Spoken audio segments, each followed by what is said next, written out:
युधिष्ठिर जी। युधिष्ठिर ने कहा देवी इसलिए यज्ञ को पूरा नहीं कर रहा हूं क्योंकि दुर्वासा ऋषि 100 अश्वमेध यज्ञ का फल मांग रहे हैं, तब वो आके भोजन करेंगे और जब वो भोजन करेंगे उसके बाद ये यज्ञ पूरा होगा। तुरंत कहा द्रौपदी ने प्रभु 100 अश्वमेध यज्ञ का फल दुर्वासा ऋषि मांग रहे हैं ना, आज ये द्रौपदी 1000 अश्वमेध यज्ञ का फल दुर्वासा ऋषि को जाकर देगी और दुर्वासा ऋषि को लेकर आएगी। यहाँ पे आप तैयारी करो पूरी यज्ञ करने की। कहते हैं तुरंत कहा युधिष्ठिर ने देवी जब हमारे कहने से दुर्वासा ऋषि नहीं आए, हम अश्वमेध यज्ञ का फल नहीं दे पाए, तो तुम कहां से दे दोगी? द्रौपदी ने कहा प्रभु वो हमारे ऊपर छोड़ दो, हम दे देंगे और हम लेके आ जाएंगे। कहते हैं कह दिया पांडवों ने ठीक है द्रौपदी तुम जाओ, तुम्हारी मर्जी है। कहते हैं द्रौपदी ने एक कलश लिया, ध्यान से सुनना माता जी, आप लोगों ने भी कलश रखा है अपने सर पर। द्रौपदी ने एक कलश लिया, उस कलश के ऊपर एक दीपक रखा और उस कलश को अपने सर पे धारण कर लिया द्रौपदी ने। वहीं पास में जहां दुर्वासा ऋषि रहते थे वहीं भगवान शिव का एक मंदिर बना हुआ था और वहीं पे छोटा सा शिवलिंग रखा हुआ था, भगवान शिव विराजमान थे। द्रौपदी ने अपने सर पर उस कलश को लिया और कलश लेकर ओम नमः शिवाय ओम नमः शिवाय कहते द्रौपदी एक एक पग को बढ़ाने लगी आगे। और कहते हैं द्रौपदी 1 मील तक अपने सर पे कलश लेके चली, मन में ओम नमः शिवाय जपते गई। शिव जी के मंदिर पहुंची, शिव जी के मंदिर में जाकर उस कलश को रखा, भगवान शिव को प्रणाम किया और पुनः कलश अपने सर पे धारण किया और दुर्वासा ऋषि के पास पहुंच गई। दुर्वासा जी चलिए आप चल के हमारे यज्ञ में भोजन करिए।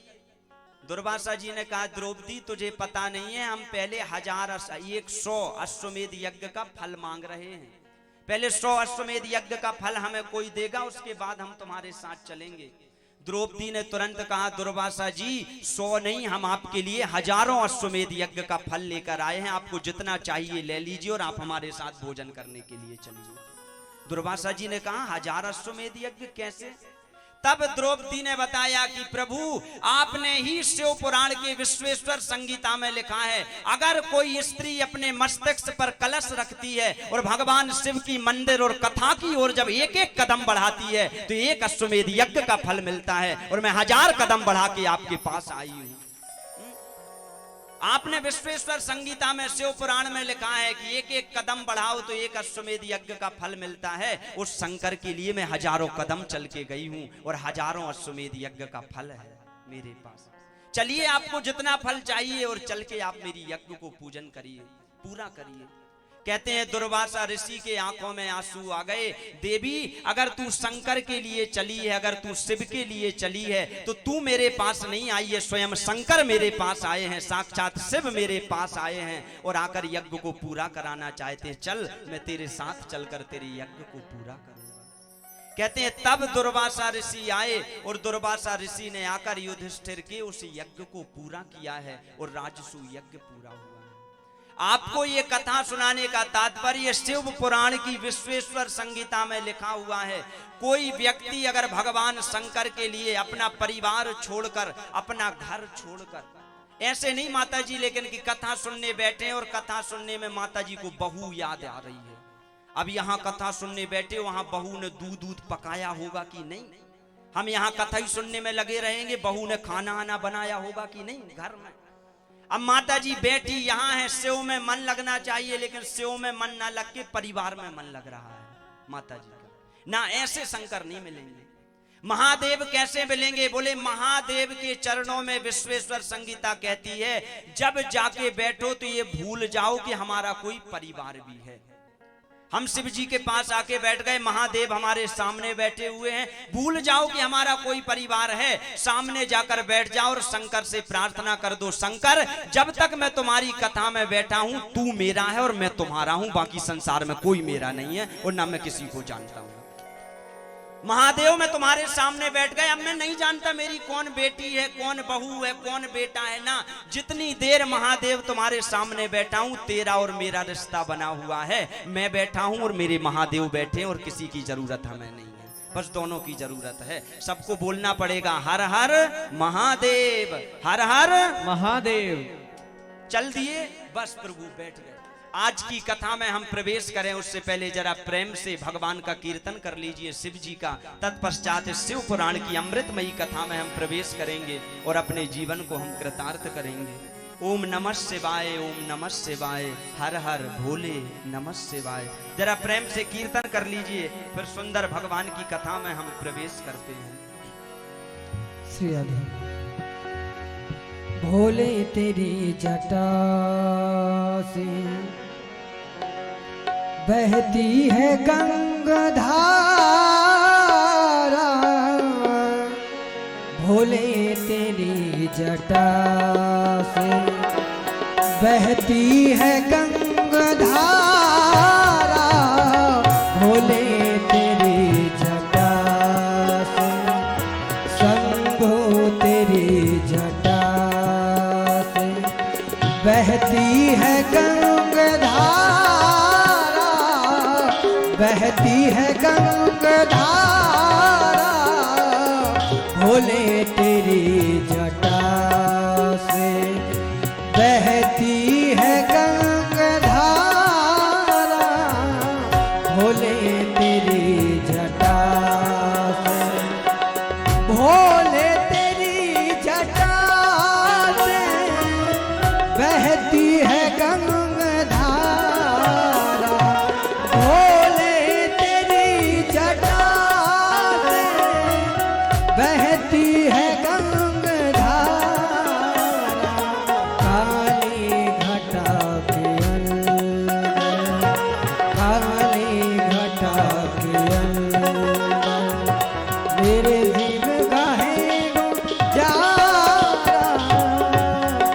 भोले तेरी जटा से बहती है गंगा धारा, भोले तेरी जटा से बहती है गंगा धारा, भोले तेरी जटा से।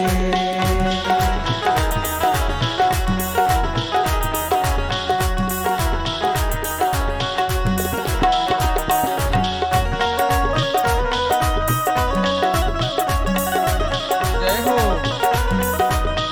हर हर महादेव।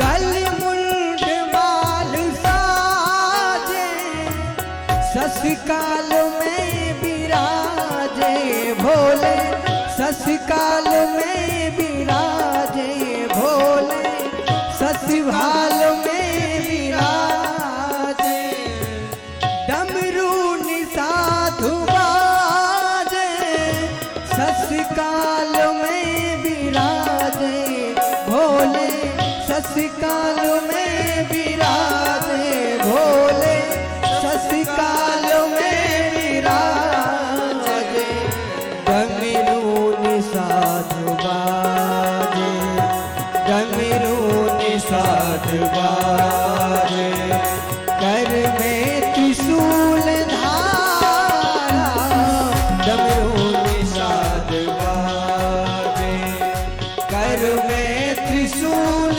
धारा, भोले तेरी जटा से बहती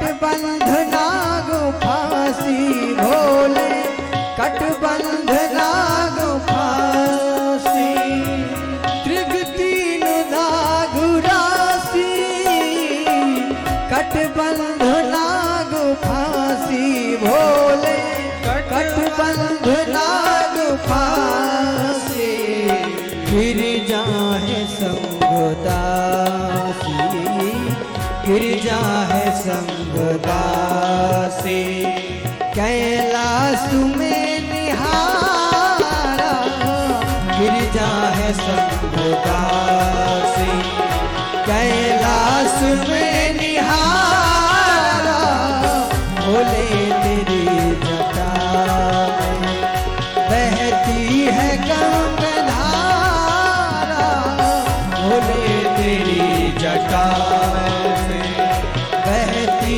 है गंगाधारा भोले तेरी जटा में बहती है गंगाधारा भोले तेरी जटा में बहती है गंगाधारा भोले तेरी जटा में भोले तेरी जटा में बहती है गंगाधारा भोले तेरी जटा से बहती है गंगाधारा भोले तेरी जटा हसंगो तेरी जटा से भोले तेरी जटा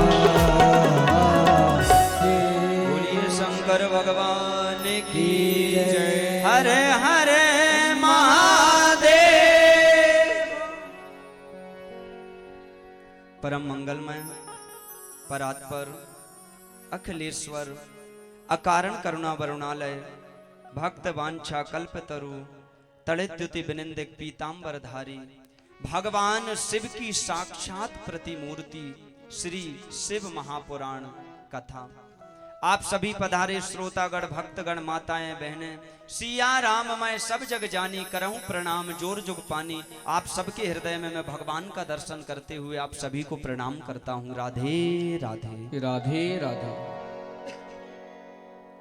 हमारा बड़ा सौभाग्य है आज हम इस शिव महापुराण की कथा को श्रवण कर रहे हैं और शिव महापुराण की इस कथा में प्रवेश करके और इस कथा को सुन के अपने जीवन को कृतार्थ कर रहे हैं, अपने जीवन को मंगलमय बना रहे हैं। शिव महापुराण के महात्म्य में लिखा हुआ है कोई व्यक्ति चाहे कितनी बुराई के रास्ते पर चल रहा हो, ये मानवः पाप कृतस्तु सर्वदा सदा दुराचार रता विमार्गगा क्रोधाग्नि दग्धा कुटिलाश्च कामिना सप्ताह यज्ञेन कलौ पुनन्ति ते।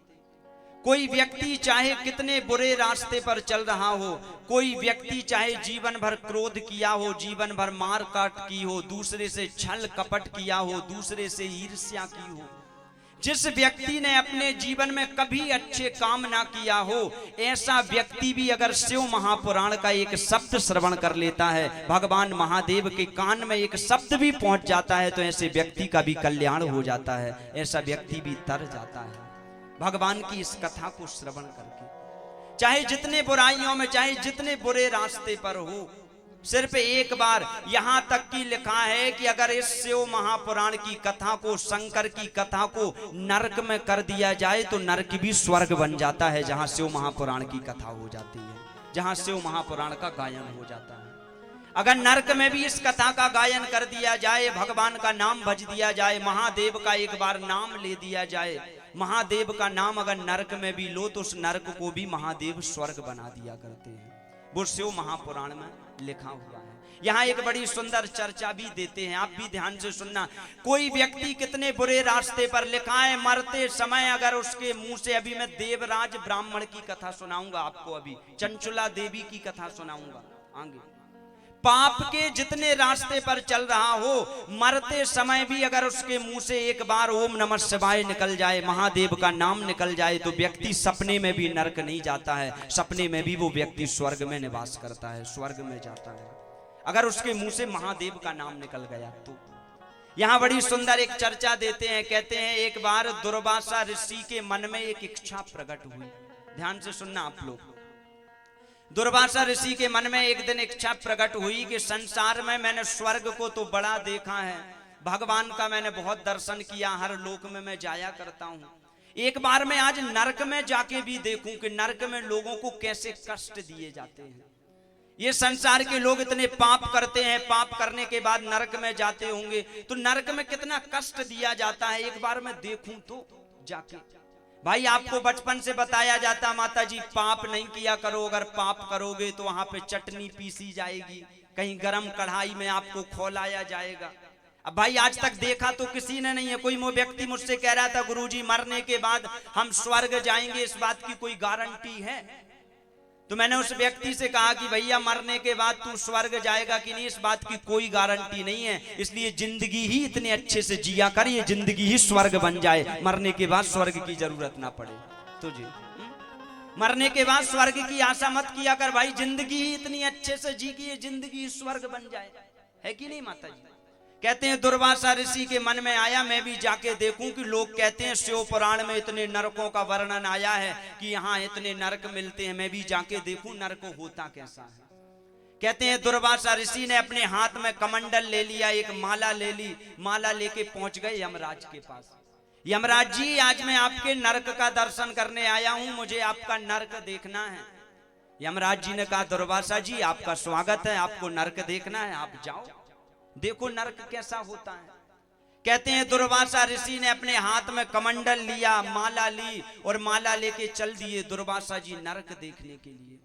और जैसे ही नरक में दुर्वासा जी गए तो शिव महापुराण की कथा कहती है 28 प्रकार के नरक थे, लोगों को बड़ा कष्ट दिया जा रहा था। कहीं पे 4-4 यमदूत खड़े हुए थे, उल्टा लटका के रखा था, तलवार से काटा जा रहा था। किसी को आग जली हुई थी और आग में उसको तपाया जा रहा था, जलाया जा रहा था, तूने जीवन में बड़े पाप किए हैं इसलिए आग में जलाया जा रहा है। कई लोगों को गरम कढ़ाई में तेल खोल रहा था, उस खोलते हुए तेल में डाल के फ्राई कर रहे थे कि यहाँ नीचे रह के तू भी मांसाहार करता था, कहता था खरा खरा सेंकना, ऐसे ही तुझे भी खरा खरा सेंका जा रहा है यहाँ नरक में। तू वहां नीचे मांसाहार करके खरा खरा खाता था, तो यहाँ नरक में अब तुझे सेंका जाएगा खरा खरा। और कहते हैं जब दुर्वासा ऋषि नरक में गए और नरक में जाकर दुर्वासा ऋषि ने देखा भक्तों को इतना कष्ट दिया जा रहा है, इतना दर्द नरक में दिया जा रहा है, एक जिंदगी तो छोड़ो 1000 जिंदगी में भी इतना कष्ट आदमी को प्राप्त नहीं होगा जितना नरक में कष्ट दिया जाता है। माता जी आपको जीते जी नरक देखना हो तो आप हॉस्पिटल में जाना, और कभी सरकारी हॉस्पिटल में कई लोग ऐसे बीमार रहते हैं, उनको देख के लगता है मरने के बाद नरक नहीं मिलेगा, इन्हें जीते जी ये नरक भोग रहे हैं, ये नरक को देख रहे हैं। और दुर्वासा जी इस महापुराण में कहते हैं कि इतना ज्यादा दर्द था, इतना ज्यादा यमराज मार काट रहे थे, दुर्वासा ऋषि का हृदय पिघल गया। शिव तुम्हारे लोक में जो प्राणी जन्म लेते हैं, क्या तुम्हारे होते हुए ऐसा हो सकता है कि इतना दर्द दिया जा रहा है लोगों को? कहते हैं दुर्वासा ऋषि ने जब उन दर्द को देखा, लोगों को तड़पते हुए देखा, तो दुर्वासा ऋषि के मुख से एक शब्द निकल गया। कौन सा शब्द निकला? तो शिव महापुराण कहता है, बोले दुर्वासा ऋषि के मुख से निकल गया, हे शंकर क्या तेरे लोक में इतना कष्ट है? ओम नमः शिवाय। कहते हैं मुख से एक बार भगवान का नाम निकल गया। इतना कष्ट भगवान किसी को तो मरने के बाद ऐसा कष्ट ना मिले, अरे जीते जी तो छोड़ो, सपने में भी इतना दर्द किसी को नहीं होना चाहिए जितना दर्द इनको हो रहा है। और कहते हैं उनके मुख से निकल गया भोले, इनको तो अब भोले ही बचा सकता है, और ओम नमः शिवाय कह दिया दुर्वासा ऋषि ने। और शिव महापुराण की कथा कहती है जैसे ही ओम नमः शिवाय दुर्वासा ऋषि के मुख से निकला, जितने लोगों को दर्द हो रहा था, जितने लोग कष्ट पा रहे थे नरक में, सारे लोग हंसने लगे अचानक से। पूरे नरक में हजारों लोगों को यमदूत कोड़े मार रहे हैं और सभी के मुख से हंसी निकल रही, सब बड़े प्रसन्न हो रहे हैं और भोले भोले चिल्ला रहे हैं सारे नरक के लोग। तुरंत यमदूतों ने कहा भाई अभी तक तो इनको मार रहे थे तो इतना दर्द हो रहा था, ये लोग हंसने कैसे लगे? और कोड़े मारे यमदूतों ने, पर उन्हें दर्द ही ना हो, वो कहें और मारो हमें, हमें बड़ा आनंद आ रहा, भोले की कृपा है, खूब मारो और खूब दर्द दो, हमें बड़ा कष्ट दो। कहते हैं तुरंत जितने यमदूत थे यमराज के पास गए दौड़े दौड़े, यमराज जी नरक भी स्वर्ग बन गया है। अभी तक ये सब रो रहे थे, अचानक ये सब हंसने लगे, इनको बड़ा आनंद आ रहा है। यहाँ नरक में भी हम कोड़े मार रहे हैं तो ये कह रहे और कोड़े मारो, हमें बड़ा अच्छा लग रहा है। कहते हैं यमराज भी दौड़े दौड़े आए, ऐसा तो आज तक नहीं हुआ कि हमारा नरक स्वर्ग बन गया है। नरक में बताओ हम आए, नरक में ये अभी तक रोते थे, बिलखने की आवाज आती थी, यहाँ हंसने की आवाज आ रही है नरक में। कहते हैं यमराज दौड़े दौड़े आए, यमराज ने आकर देखा सारे लोगों को कोई दर्द नहीं हो रहा था। दुर्वासा ऋषि खड़े खड़े मुस्कुरा रहे थे। यमराज तुरंत आए, दुर्वासा जी आप आए हो, ये लोग हंसने लगे हैं, आपने कुछ किया है क्या? दुर्वासा जी ने कहा ना यमराज, मैं तो कष्टों को देख रहा था, मैंने कुछ भी नहीं किया। तो दुर्वासा ऋषि कुछ तो मुंह से बोला होगा, इतने सारे लोग अभी रो रहे थे, इनको इतना दर्द हो रहा था, ये सब हंसने क्यों लगे हैं, इन्हें आनंद क्यों आ रहा है? तब दुर्वासा ऋषि ने कहा यमराज जी मैंने इन लोगों के दर्द को देखा और इनका दर्द देख नहीं पाया, तो मेरे मुख से एक बार भगवान का नाम निकल गया, मेरे भोले का नाम निकल गया और मैंने ओम नमः शिवाय अपने मुख से बोल दिया, भगवान का नाम निकल गया। यमराज जी ने कहा दुर्वासा जी आज तो नरक आ गए हो, अब दोबारा तुम्हें नरक में आने भी नहीं देंगे, निकलो हमारे नरक से बाहर। दुर्वासा जी ने कहा क्यों? तुरंत यमराज ने कहा अरे भोले बाबा का जो नाम लेता है जीते जी पाप करता है तो मरने के बाद मेरे शंकर के लोक में जाके विराजमान होता है। तुमने नरक में आके ओम नमः शिवाय बोल दिया तो नरक भी अब स्वर्ग बन गया है और यहाँ स्वर्ग का आनंद हो रहा है, स्वर्ग के जैसे खुश हो रहे हैं। इतना दर्द इनको हो रहा था लेकिन सारा दर्द समाप्त हो गया जब भोले का नाम सामने आ गया, जब भोले की कृपा सामने आ गई, सारा दर्द समाप्त। ध्यान रखना भैया, जीवन में चाहे जितने कष्ट आए तुम्हारे, भगवान ने अगर ये शरीर दिया है ना तो इस संसार का नाम ही है दुखालय। आलय मतलब होता है घर, जैसे विद्या का जो घर होता है उसको विद्यालय बोलते हैं, जहां औषधियों का घर होता है उसको औषधालय बोलते हैं। आलय मतलब होता है घर। ये संसार क्या है? शिव महापुराण कहता है ये संसार है दुखालय, यानी दुखों का घर। इस संसार में अगर तुम्हें भगवान ने जन्म दिया है तो तुम्हारे जीवन में दुख जरूर आएंगे, लेकिन उस दुख में भी अगर तुम्हारे मुख से भगवान का नाम निकल जाएगा, भोले का नाम निकल जाएगा, तो वो दुख भी तुम्हारे सुख बन जाएंगे, वो नरक भी तुम्हारा स्वर्ग बन जाएगा अगर भोले पर भरोसा रहेगा। कितना कष्ट जीवन में आ जाए लेकिन मेरे महादेव पे भरोसा रहना चाहिए, और अगर महादेव पे भरोसा है, भोले पे भरोसा है, तो तुम्हारे कष्ट फिर तुम दूर नहीं करोगे, मेरा भोला दूर करेगा, शंकर दूर करेगा। सिर्फ विश्वास होना चाहिए, हर हर महादेव बोलना पड़ेगा, हर हर महादेव, वो पूरा करेगा। सिर्फ सच्चा विश्वास होना चाहिए शंकर पे। आज का आदमी ऐसा है माता जी, सब कुछ है लेकिन भोले बाबा पे सच्चा विश्वास नहीं है व्यक्ति पे। बच्चा पूरे साल भर किसी को याद नहीं करेगा, लेकिन जैसे ही साल पूरा होगा तो तुरंत भोले बाबा को याद करने लगेगा, भगवान 5 किलो लड्डू चढ़ाऊंगा, मैं पास हो जाऊं पेपर में। यहाँ माता जी ने जिंदगी में कभी राम का नाम नहीं लिया, जिंदगी में कभी इसने भगवान का नाम नहीं लिया, लेकिन जब ये बीमार होगी ना और डॉक्टर कहेगा तुम्हारा ऑपरेशन 50-50 है, अब जी भी सकती हो या मर भी सकती हो, तो इसने जिंदगी भर दूसरे को गालियां दी होंगी, ईर्ष्या कपट छल किया होगा, लेकिन ये भी मरने से पहले ओम नमः शिवाय भगवान बचा लो, एक लोटा जल और सारी समस्याओं का हल। फिर इसने लोटा उठा लिया और सारी समस्याओं का हल इसने ढूंढना शुरू कर दिया। जिंदगी भर इसने कभी भोले को याद नहीं किया, जिंदगी भर इसने गाली दी अपने मुंह से, हमेशा पड़ोसन की बुराई बताई, ईर्ष्या की, छल किया, कपट किया, और जब जिंदगी में बुरे दिन आए तो बुरे दिन में भोले भोले जपने लगी ये। और वो भोला भी बैठता है ना वहां कैलाश में, तो वो सब देखता रहता है कि स्वार्थ से भज रहा है कि निस्वार्थ होके भज रहा है। वो भी सब, भाई तुम चालाक हो ना तो तुम सृष्टि के लोग हो और वो सृष्टि बनाने वाला है, तुम सृष्टि के लोग और वो सृष्टि बनाने वाला, अगर तुम चालाक हो ना तो वो तुमसे डबल चालाक है। वो भी सब जानता है कि तुम कैसे भज रहे हो भोले को। तो भोला भी कृपा तभी करता है, शंकर भी कृपा तभी करता है जब तुम्हारे मन में सच्ची श्रद्धा हो भगवान के प्रति। और सच्ची श्रद्धा नहीं है भोले शंकर के प्रति तो तुम रोज भोले भोले जपना और खूब लोटा जल लेके भी जाना, लेकिन कोई हल नहीं होगा तुम्हारी समस्याओं का। अगर भगवान पे विश्वास नहीं हुआ, श्रद्धा नहीं हुई भोले के प्रति। पहले श्रद्धा होना चाहिए। भवानी शंकरौ वंदे श्रद्धा विश्वास रूपिणौ। रामायण कहती है भवानी और शंकर कौन है? बोले श्रद्धा विश्वास ही भवानी और शंकर हैं। स्वार्थ की दुनिया है, आज का आदमी स्वार्थ के लिए पूजा करता है माता जी, और भोले की कृपा भी उसी को मिलती है जो निस्वार्थ पूजा करे। अनुकूल परिस्थिति में कोई भी भगवान का नाम ले लेता है माता जी, जब परिस्थिति विपरीत रहे उस समय भगवान का नाम मुंह से निकले तो समझ जाओ तुम सच्चे भक्त हो। अनुकूल तुम्हारा जीवन चल रहा, सब कुछ अच्छा चल रहा, तो वो तो कोई भी बोले बोले। मैं कह भी रहा था अभी बरसात नहीं हो रही है तो वो तो कोई भी नाचने के लिए चला जाएगा रास्ते में, लेकिन बरसात हो रही है, ठंड लग रही है, ठंडी हवा चल रही है, और उसके बाद भी इतने सारे भक्त कथा सुनने के लिए बैठे हैं। यही सच्ची भक्ति कहलाती है भोले की, यही सच्चा भाव कहलाता है भोले के प्रति।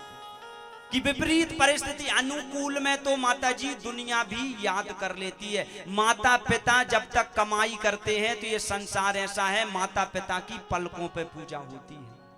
यहाँ माता पिता कहेंगे भी नहीं कि हमें पानी चाहिए। पिताजी अगर 50,000 कमाते हो ना तो बेटा बहू पहले पानी लाके पकड़ा देते हैं पिताजी को, लेकिन ये बेटा बहू की सार्थकता नहीं है। सार्थकता कब है? बोले माता पिता जब कोई कमाई ना करते हो और बेटा घर में बिठाल के अपने पिता को खिलाए और उनकी सेवा करे, समझ जाओ ये भक्त सच्चा है, ये बेटा सच्चा है, वो सच्चा बेटा कहलाता है। पिताजी कमाई कर रहे हैं और कमाई करने के बाद अगर तुम लड़का सेवा कर रहा, बहू सेवा कर रही है, तो ये सच्चे बेटे नहीं है, ये ध्यान रखना, ये स्वार्थ के बेटे हैं। जब तुम मरती हो ना, जिनके लिए बेटे बहू के लिए ये माताजी जिंदगी गुजारती, मेरा बेटा मेरी बहू, जब मरते हो ना तुम्हारे कपड़े लगते सब बेटे बहू बाहर फेंक देते, लेकिन जेवर सब अंदर कर लेते हैं, जेवर कभी बाहर नहीं फेंकते। तुम्हारा फेंकते हैं क्या? जब तुम मरोगे ना, तुम्हारे ये कितने चाहने वाले बेटा बहू होंगे, ये तुम्हारे पूरे कपड़ों को लेंगे, मर गया अब इसके कपड़े पहनेंगे क्या, लेंगे तुम्हारे कपड़ों को और कपड़ों को बाहर फेंक देंगे, लेकिन बहू जेवर पूरा उतार लेगी धीरे से कि ये बाहर नहीं फेंकेंगे ना ये जलाएंगे। ये स्वार्थ की दुनिया है। एक जगह में गया अंतिम यात्रा में, मैंने देखा माता जी वहां पे बहू अपनी सास से बहुत लिपट लिपट के रोए और बार बार मुंह में ही लिपटे जाके सास के। अब जब वो बहू बहुत ज्यादा लिपटे, सास के मुंह में लिपट लिपट के वो बहू बड़ी रोए, मुझे बड़ा दुख हुआ। मैंने कहा बताओ, 2 बहुएं हैं लेकिन सबसे ज्यादा तो यही चाहती रही होगी, देखो कैसे लिपट के रो रही है सासू माँ से। बेटा तूने बड़ी सेवा की होगी सासू माँ की। तब तक उसकी देवरानी तुरंत बोली, गुरुजी सेवा एवा कुछ नहीं की है ना, ये रो रही है, झूठे मूठे आंसू बहा रही है। मैंने कहा कर क्या रही है? तो बड़ी लिपट रही है सासू माँ से। उसने तुरंत कहा, गुरुजी सासू माँ का सारा जेवर उतार लिया है, अभी कान के बाला रह गए हैं, तो लिपट लिपट के कान के बाला उतार रही है अपनी सासू माँ को। रो नहीं रही है गुरुजी, कान के बाला रह गए हैं तो वो निकाल रही है कि अब सबके सामने निकालेंगे तो अच्छा नहीं लगता, तो रो रो के निकाल रही है। अब ये माता जी ने पूरी जिंदगी भगवान को याद नहीं किया, कभी शंकर का नाम नहीं लिया, जिंदगी भर बेटे बहू में जिंदगी गुजार दी। और जब मरने का समय आया ना तो मारा मरी मना मन मरा, मर मर गया शरीर, आशा तृष्णा ना मरी, कह गए दास कबीर, कह गए दास कबीर। आदमी की अगर माता जी कुछ मरती नहीं है तो माया नहीं मरती है। आज के आदमी को तुम कितना समझा लो कि देखो भैया जब तुम मरोगे ना तो ये संसार साथ में नहीं जाएगा, ना ये तुम्हारी धन दौलत, ना ये तुम्हारी संपत्ति, जो भी तुम्हें मिला है ये कुछ भी तुम्हारे साथ में नहीं जाएगा। आदमी को कितना गला फाड़ फाड़ के चिल्लाओ, लेकिन यहाँ बैठ के कहेगा हाँ हाँ सही बात है, अब तो भोले की भक्ति करेंगे, कुछ भी साथ नहीं जाएगा। लेकिन घर जाएगा तो घर में गड्डी ही गिनेगा। 70 साल की उम्र हो गई लेकिन पैसे उसके जेब से नहीं निकलेंगे, हाथ कपेंगे उसके पैसे निकालना। क्यों? क्योंकि यहाँ बैठ के इसने सब कुछ अपना शिव जी के चरणों में समर्पित कर दिया है, लेकिन अपने मन की माया समर्पित नहीं की है। और जब तक माया समर्पित नहीं करेगा भगवान इसको मिलेंगे नहीं। पहले माया समर्पित करे आदमी। आज के आदमी को भगवान इसलिए नहीं मिल रहे माता जी, क्योंकि आज के आदमी ने अपनी माया को समर्पित नहीं किया, माया में आदमी पड़ा है। इतना समझाया जाता है, भगवान राम के पिताजी दशरथ जी थे। राम जी के पिताजी कौन है माता जी? दशरथ जी। कृष्ण जी के पिताजी कौन है? वसुदेव जी। वसुदेव जी के यहाँ जब भगवान कृष्ण का जन्म हुआ तो वसुदेव जी कारागार में थे, यानी जेल में थे, और जेल में अपने बेटे को जन्म दिया देवकी ने। राम जी के पिता दशरथ जी हैं। दशरथ जी ने अपने बेटे राम की याद में अपने प्राण त्यागे थे। सोचो, स्वयं भगवान भी अपने माता पिता को जीवन में सुख नहीं दे पाए, तो आज के कलयुगी बेटे तुम्हें सुख देंगे क्या, जिनके पीछे तुम पड़े रहते हो? वो भगवान जिसने सृष्टि बनाई, वो राम अपने माता पिता को सुख नहीं दे पाए। जिसने सृष्टि बनाई वो कन्हैया, वो कृष्ण अपने माता पिता को सुख नहीं दे पाए, तो आज की ये व्हाट्सएप फेसबुक चलाने वाली संतान तुम्हें सुख देगी क्या, जिनके पीछे तुम पड़े रहते हो? आज के आदमी की माया समाप्त नहीं हो रही। उनसे कितना समझाओ, माता जी माया में खूब लगी रहो, लेकिन इस माया के साथ थोड़ा सा मन माधव में भी लगाया करो, भगवान में भी मन लगाया करो। तो आज की माता जी का मन भगवान में नहीं लगता। ध्यान रखना, 100 साल की उम्र भी अगर तुम्हारी हो गई ना माता जी, तो ये 100 साल की उम्र भी तुम्हारी कोई मतलब की नहीं है। शिव महापुराण की कथा कहती है। तुम सोचते हो कि हम बहुत सारा जी जाएं, अरे अगर तुम 100 साल भी जी गए और 100 साल बाद तुम्हारी आंखों में दिखाई देना बंद हो गया, कानों में सुनाई देना बंद हो गया, हाथ पैर अब चल नहीं पाते, तुम बिस्तर पे डली हो, तो वो 100 साल की जिंदगी भी तुम्हारी कोई जिंदगी है क्या? 100 साल की उम्र तक तुमने जी तो जी लिया, लेकिन अब आंखों में दिखाई नहीं दे रहा, कानों में सुनाई नहीं दे रहा, हाथ पैर से चल नहीं पा रहे हो, शरीर में 9 छिद्र हैं, 9 के 9 छिद्रों से मल निकल रहा है, फिर भी इसकी माया समाप्त नहीं हो रही, फिर भी और जीना चाह रहा है। अभी हम और जी जाएं। ध्यान रखना, जब ज्यादा उम्र हो जाती है ना, तो वो उम्र भी तुम्हारे लिए श्राप बन जाती है। ये श्राप नहीं है तो क्या है माता जी? 100 साल की उम्र में तुम्हारी आंखों में दिखाई नहीं दे रहा, कानों में सुनाई नहीं दे रहा, शरीर तुम्हारा चल नहीं पा रहा, मुंह से अब चलना, मुंह बंद हो गया है, बहू आती है मुंह पे पटक के चली जाती है 2 रोटी। अब तुम्हारी 100 साल की उम्र हो गई, लेकिन इस 100 साल की उम्र भी श्राप बन गई कि नहीं? तुम्हारे लिए नरक बन गई तुम्हारी ये जिंदगी। बेटा अलग गाली दे रहा है, बताओ इतनी सेवा करनी पड़ रही, बहू अलग गाली दे रही है, बच्चों की सेवा करें कि ये बूढ़े माता पिता सर पे रख दिए हमारे। अब बच्चों की सेवा करें कि इन बूढ़ा बुढ़ियों की सेवा करें हम? अब इसकी सेवा कर रहे हैं तो फिर बच्चों के काम कैसे करेंगे, घर के काम कैसे करेंगे? ध्यान रखना माता जी, कभी प्रार्थना मत करना कि मेरी उम्र 100 साल की रहे। शंकर की कथा सुन रहे हो तो प्रार्थना करना कि शंकर माया से दूर होना चाहते हैं, 100 साल की उम्र नहीं 50 साल की उम्र देना और 40 साल की उम्र देना, लेकिन जैसे चल फिर रहे ऐसे ही चलते फिरते हमें उठा लेना और अपने पास बुला लेना। हमें ऐसी उम्र चाहिए बस। हमें किसी की सेवा की जरूरत ना पड़े कि हम बीमार दुखी पड़े हैं, बेटे बहू गाली दे रहे हैं, घर में बहू सेवा नहीं कर रही बेटा। अरे ऐसी जिंदगी पाने से अच्छा है 50 साल की कम उम्र रहे, लेकिन शेर की तरह जिंदगी रहे, शेर की तरह जिए और पैदल चलते चलते भगवान के धाम चले जाएं। शंकर हमें उठा ले, ऐसी जिंदगी जियो। और ऐसी जिंदगी का आदमी की माया नहीं समाप्त होती। आदमी ये नहीं समझता कि माता जी ये जो जिंदगी है, शिव महापुराण की कथा कहती है स्वार्थ की दुनिया है, स्वार्थ की जिंदगी है। बन जाते हैं 1000 रिश्ते जब पैसा पास होता है, और गरीबी में टूट जाता है वो रिश्ता जो रिश्ता बड़ा खास होता है, जो रिश्ता बड़ा खास होता है। आदमी को यह समझ में नहीं आता कि अगर तुम्हारे पास पैसा है, तुम्हारे पास अगर धन है, तो तुम्हें मित्र नहीं बनाने पड़ेंगे माता जी, 1000 मित्र बन जाते हैं तुम्हारे अपने आप। तुम्हारे पास पैसा हो ना तो 4-6 लोग आगे पीछे घूमते, भैया मैं तेरा मित्र हूं, तू पहचानता नहीं क्या, तेरे साथ पढ़ता था मैं। और तुम्हारे पास पैसा ना हो माता जी तो सगी पत्नी भी छोड़ के चली जाती है, जिसके घर में धन नहीं होता वो भी छोड़ के भाग जाती है, धन नहीं है तुम्हारे पास। ये दुनिया क्या है? ये दुनिया स्वार्थ की दुनिया है। और शिव महापुराण की कथा कहती है स्वार्थ की दुनिया में, इस दुनिया से मन हटाकर भोले के चरणों में अपने मन को लगाना चाहिए। जब भोले के चरणों में मन लगेगा तब तुम्हारा जीवन सार्थक होगा, तब तुम्हारा जीवन बनेगा। हर हर महादेव, तब बनेगा जीवन तुम्हारा। और ऐसे नहीं बनेगा, तुम्हारा मन इस माया से हटाओ। और इसका एक उदाहरण भी दे देता हूं, मैंने कई बार ये उदाहरण दिया है माता जी। तुम्हारे स्वार्थ की दुनिया है, तुम्हारे जीवन में सुख आएंगे ना तो ये दुनिया के लोग आगे आके खड़े हो जाते हैं, और तुम्हारे जीवन में जब दुख आते हैं तो तुम्हारे यहाँ खड़े होने वाला कोई नहीं मिलता जीवन में। और आपको उदाहरण भी दे देता हूं इसका, बड़े ध्यान से सुनना आप लोग।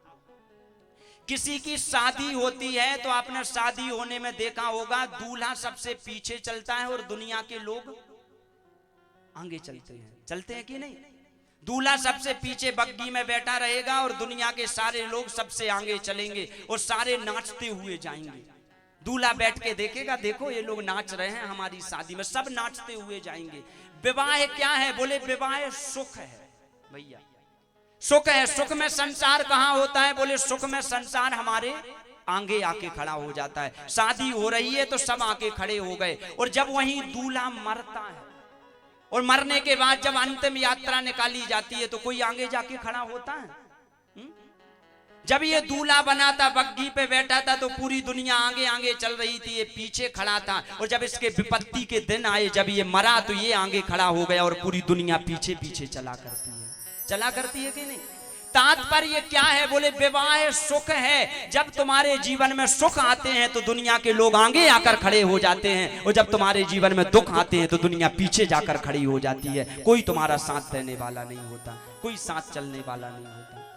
लेकिन उस दुख के दिनों में अगर कोई साथ देने वाला है तो शिव महापुराण की कथा कहती है उस समय पूरी दुनिया तुम आगे चलते हो और दुख के दिनों में पीछे चलती है। तुम्हारे सामने सिर्फ डमरू लेकर और हाथ में त्रिशूल लेकर मेरा भोला चलता है, जो हर परिस्थिति में तुम्हारे साथ रहता है और तुम्हारा साथ कभी नहीं छोड़ता, वो भोला। दुनिया जब तुम्हारे मरने का समय आती है, मैंने कई बार सुनाया है, बार बार सुनाने की जरूरत नहीं है। धन धरा के बीच सारा यूं ही गड़ा रह जाएगा, पशु भी बंधे रह जाएंगे जब मौत का दिन आएगा। नारी घर के द्वार तक ही साथ देगी लोक में, मित्र जन मरघट के आगे मुंह नहीं दिखलाएगा। देह भी तेरी चिता में यूं ही जल भुंज जाएगी, अंत में हरि नाम ही सच्चा सखा कहलाएगा। अंत में हरि नाम ही सच्चा सखा कहलाएगा। अंत में व्यक्ति के काम कौन पड़ेगा? तो ये कथा कहती है अंत समय में सिर्फ भगवान काम पड़ते हैं, बाकी कोई दुनिया का आदमी तुम्हारे काम नहीं पड़ता। इसलिए माया से अपने मन को हटाओ, ये दुनिया में अपने मन को जो लगाए हो, इस मन को दुनिया से हटाओ और शंकर के चरणों में अपने मन को जोड़ो, भगवान के चरणों में अपने मन को जोड़ो, उसमें तुम्हारा कल्याण है। दुनिया से मन हटाओ। ध्यान रखना माता जी, स्कंद पुराण का एक नियम है, मैंने एक बार और ये बता चुका हूं। कोई आदमी चाहे तो गृहस्थ आश्रम में होते हुए भी ब्रह्मचारी बन के रह सकता है। अगर कोई आदमी चाहे तो वो गृहस्थ आश्रम में रह के भी ब्रह्मचारी बन सकता है। इस कलयुग में रह के भी सतयुग में पहुंच सकता है, कोई आदमी चाहे तो। बताओ माता जी, तुम लोग कलयुग में रह रही हो, क्या तुम सतयुग में जा सकती हो? बोलो हाँ या ना। कलयुग चल रहा, तुम सतयुग में जा सकती हो? नहीं जा सकती। मैं पहुंचा रहा हूं, ध्यान से सुनना आप लोग।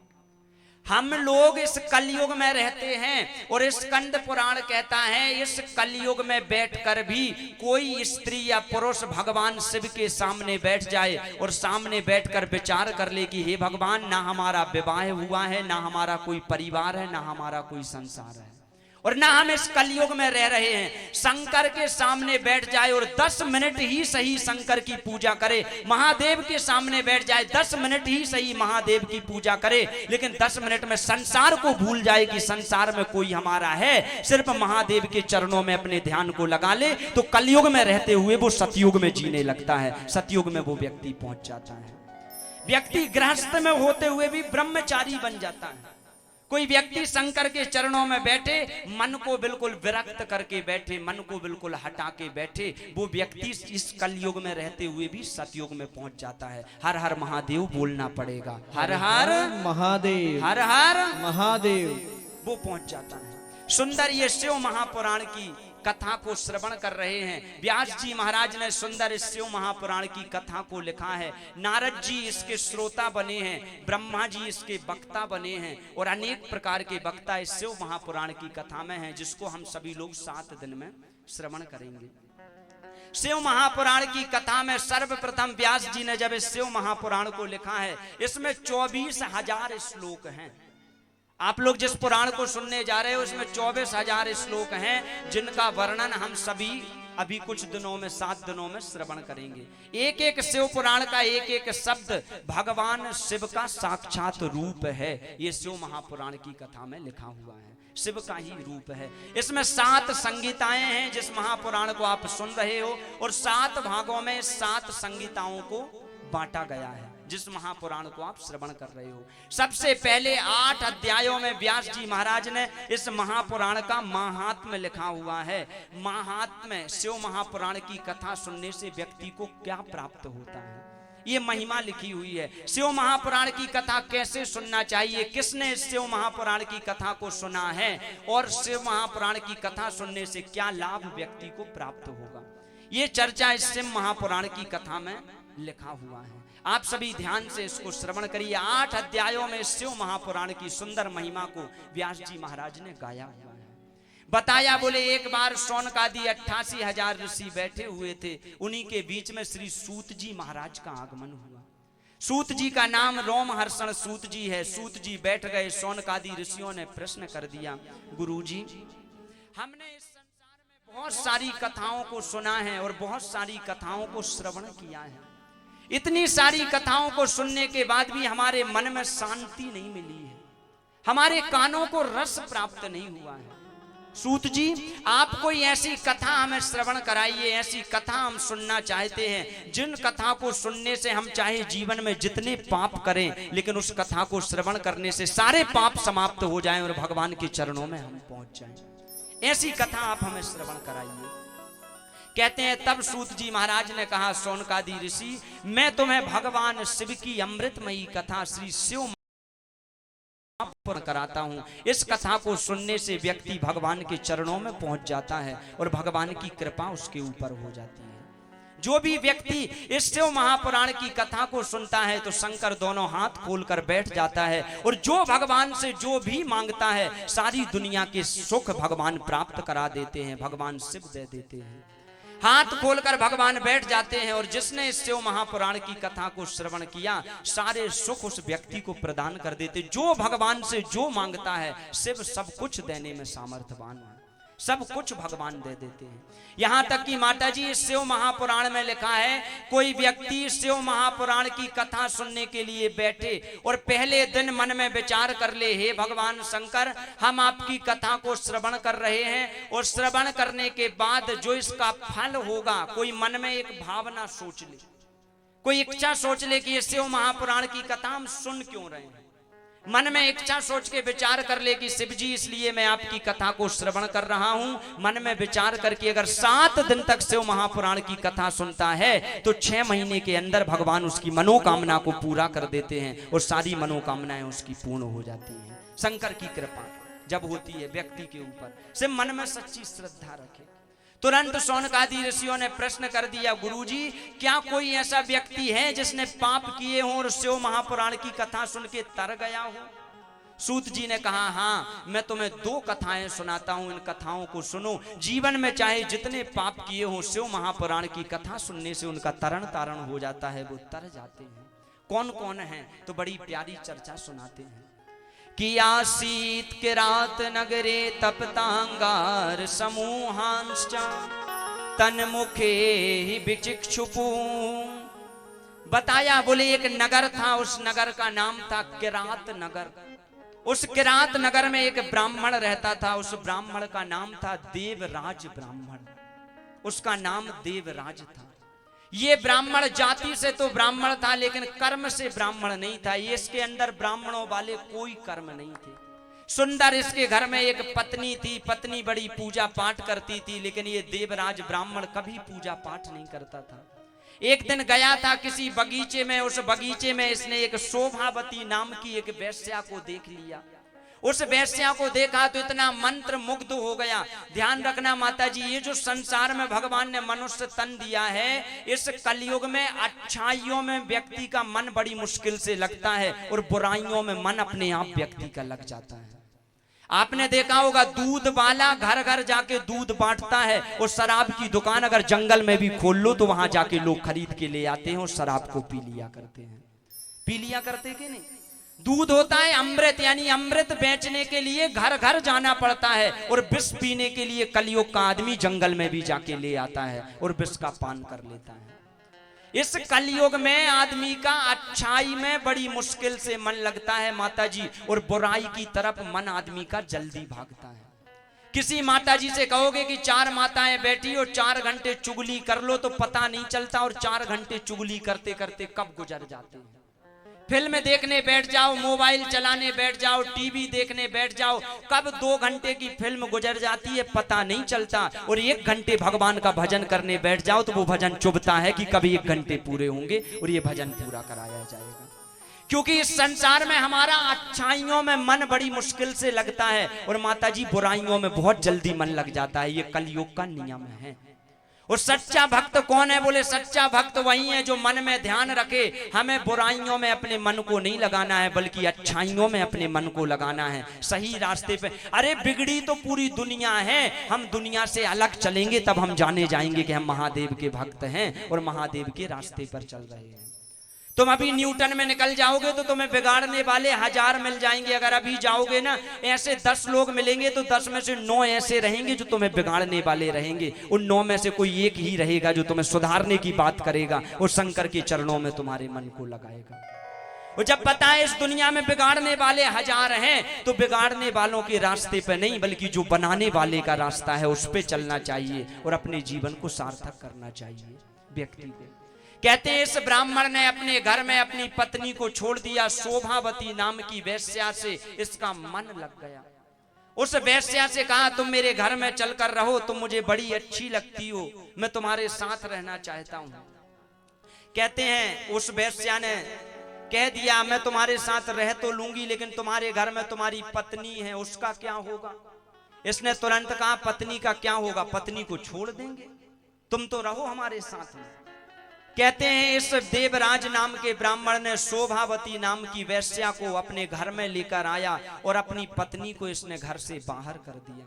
माता पिता ने विरोध किया कि भैया इस वेश्या को घर में लाके क्यों रखा है, तेरी इतनी अच्छी पत्नी है, इसको घर में रख। तो एक दिन माता पिता सो रहे थे, इसने माता पिता और पत्नी का गला दबा के ही तीनों को मार डाला। ना रहेगा बांस ना बजेगी बांसुरी। माता पिता दिन भर बुरा बुरा कह रहे हैं, बुरा भला कह रहे हैं, इनको मार डालो, छोड़ दो। ध्यान रखना भैया, यहाँ ये कथा बड़ी सुंदर सीख देती है। जब तुम कोई अच्छा भोजन करो और भोजन तुम्हें कड़वा लगने लगे, मान लो तुम भोजन कर रहे हो, तुम दाल चावल खा रहे हो और दाल चावल अगर तुम्हें कड़वे लगने लगे तो समझ जाओ कि तुम बीमार हो। बीमारी में भोजन कड़वा लगता है, लगता कि नहीं माता जी? बुखार चढ़ती तो भोजन कड़वा लगता है। अगर तुम्हारे मुंह का स्वाद चला जाए, अगर तुम्हें भोजन कड़वा लगने लगे तो समझ जाओ कि तुम बीमार होने वाले हो। और जब आदमी को अपने माता पिता की बातें कड़वी लगने लगे तो समझ जाओ अब इसका पतन होने वाला है, ये नष्ट होने वाला है, ये समाप्त होने वाला है। इसको माता पिता की बातें कड़वी लग रही हैं। भोजन कड़वा लगे तो ये शरीर बीमार होने वाला है और माता पिता की बातें अगर कड़वी लगे तो समझ जाओ कि अब हमारा मन बीमार होने वाला है और हमारा जीवन बीमार होने वाला है, अगर इनकी बातें बुरी लग रही हैं तो। इसने अपने माता पिता को मार दिया, अपनी पत्नी को मार दिया और उस वेश्या के साथ ये रहने लगा। देवराज ब्राह्मण वाले कर्म नहीं थे, सिर्फ जाति से ये ब्राह्मण था। इसने रख लिया, जीवन भर इसने पाप किए, लोगों के घर में जाता है, डकैती करता है, चोरी करता है, चोरी करके जो धन आता है वो धन शोभावती वेश्या को खिलाता है। एक दिन ये कहीं बाहर चोरी करने गया था और चोरी करते करते अचानक इसको बीमारी आ गई, इसको बीमार हो गया, ये बुखार चढ़ाई इसको। जब इसको बुखार चढ़ी, बाहर गया था चोरी करने, समझ में नहीं आया, तबीयत खराब हो गई है, मैं रुकूं कहाँ? तो कहते हैं वहां एक शिव मंदिर था और शिव जी के मंदिर में ये देवराज ब्राह्मण जाके सो गया। बड़े जोर से ज्वर निकल रहा है, बड़ी बुखार चढ़ी हुई है और बुखार में शिव जी के मंदिर में सो रहा है, मुंह से आवाज नहीं निकल रही है, कुछ पाप अब कर नहीं सकता है, डला है मंदिर में। कहते हैं शिव मंदिर में जब ये सो रहा था तो महापुराण की कथा कहती है उसी समय एक पंडित जी शिव महापुराण की कथा का वाचन कर रहे थे। वो शिव महापुराण की विद्येश्वर संगीता को पढ़ रहे थे, उमा संगीता को पढ़ रहे थे, शतरुद्र संगीता को पढ़ रहे थे मंदिर में बैठकर। इसको बुखार चढ़ी थी, बुखार में ही ये सोए सोए आंख बंद करके और शिव महापुराण की कथा बुखार में श्रवण कर रहा था और पंडित जी उस कथा को सुना रहे थे, पढ़ रहे थे कथा को। कहते हैं इसने 1 महीने तक शिव महापुराण की कथा उन पंडित जी के मुख से श्रवण की, जीवन भर पाप किए और 1 महीने बाद बुखार के कारण ही इस देवराज ब्राह्मण की मृत्यु हो गई। जब ये देवराज ब्राह्मण मरा तो कथा कहती है यमदूत आ गए, यमदूत से पकड़ के ले गए नरक में। नरक में ले जाकर इसको यातनाएं देने लगे, इसको मारने लगे। लेकिन जैसे ही मारने वाले थे, शंकर के पार्षद आ गए और पार्षद आकर छुड़ाने लगे देवराज ब्राह्मण को। यमदूतों ने कहा, भगवान शिव के पार्षद आप लोग क्यों आए हो? उन पार्षदों ने कहा, हम इसलिए आए हैं क्योंकि ये व्यक्ति शिव जी के लोक जाएगा, शिव जी के पास जाएगा ये व्यक्ति, इसलिए हम आए हैं। तुरंत उन्होंने कहा, नाना इसने जीवन भर इतने पाप किए हैं कि ये कभी भी शिव जी के लोक में नहीं जाएगा, ये तो नरक में ही जाएगा। जिंदगी भर इसने वेश्या को रखा अपने घर में। इसने शंभू की कथा जो सुनी वो तो बुखार में सुन ली, बीमारी में सुन ली, ये जाएगा नरक में ही।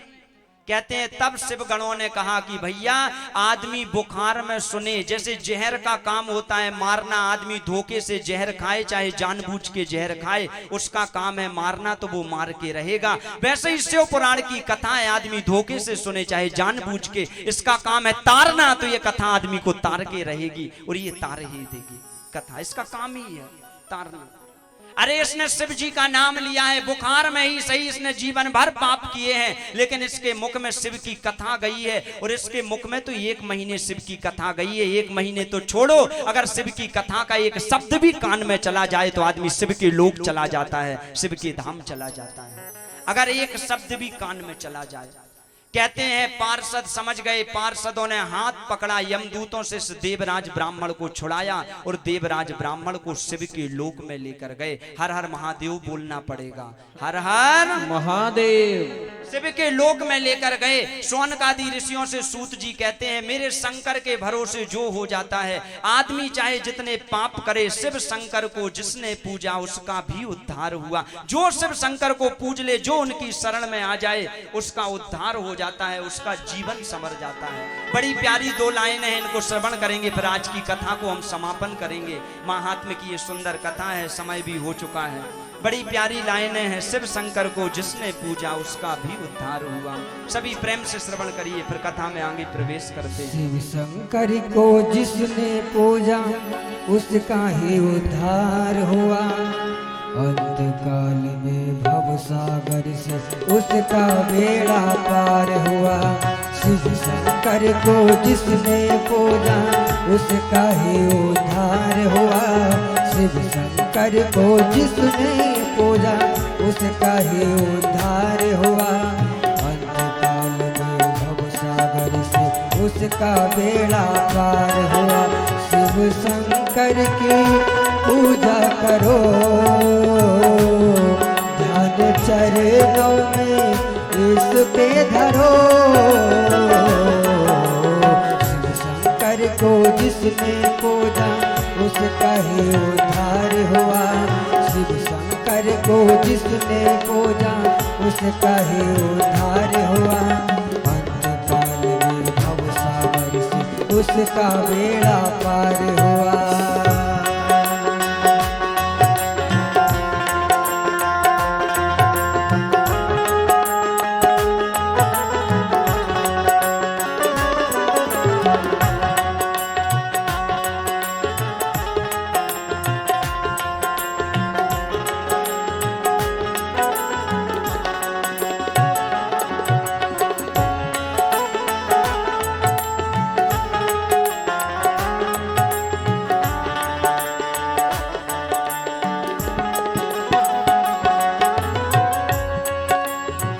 शंकर को जिसने पूजा उसका ही उद्धार हुआ। शिव शंकर को जिसने पूजा उसका ही उद्धार हुआ। अंतकाल में भव सागर से इसका बेड़ा पार हो। शिव शंकर की महिमा सुनो, ध्यान चरणों में इनके धरो।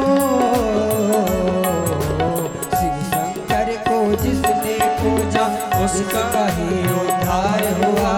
शिव शंकर को जिसने पूजा उसका ही उद्धार हुआ। अंतकाल में भव सागर उसका बेड़ा पार हुआ।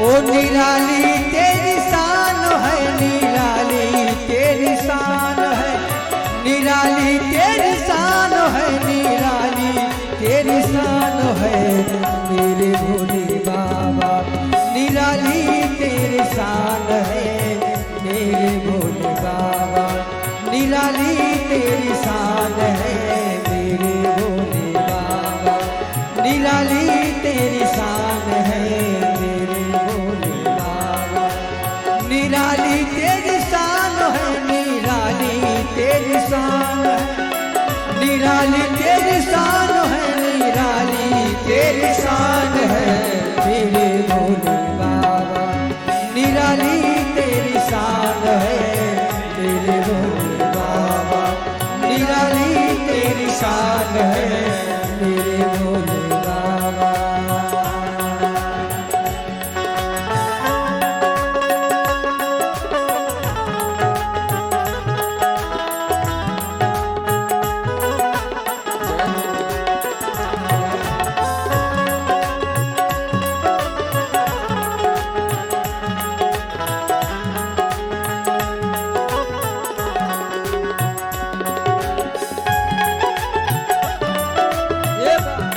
जय हो। बोलिए आशुतोष भगवान की जय हो।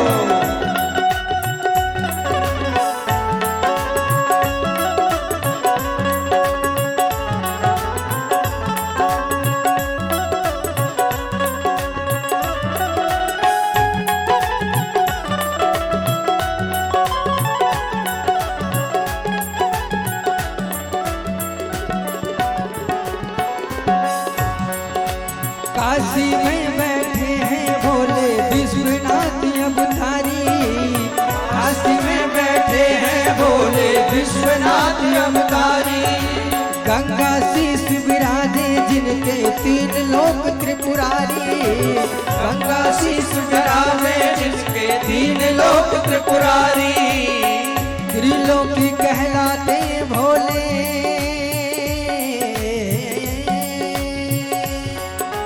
त्रिलोकी कहलाते भोले, महिमा गम अपार है तेरे भोले बाबा, निराली तेरी शान है तेरे भोले बाबा, निराली तेरी शान है मेरे भोले बाबा, हाँ निराली तेरी शान है, निराली तेरी शान है, निराली तेरी शान है, निराली तेरी शान है मेरे भोले बाबा, निराली तेरी शान है मेरे भोले बाबा, निराली तेरी शान है मेरे भोले बाबा, निराली तेरी शान है मेरे भोले बाबा, निराली तेरी शान है मेरे भोले बाबा, निराली तेरी शान है मेरे भोले बाबा, निराली तेरी शान है, वो निराली तेरी शान है, निराली तेरी शान है। बोलिए शंकर भगवान की जय। हर हर महादेव।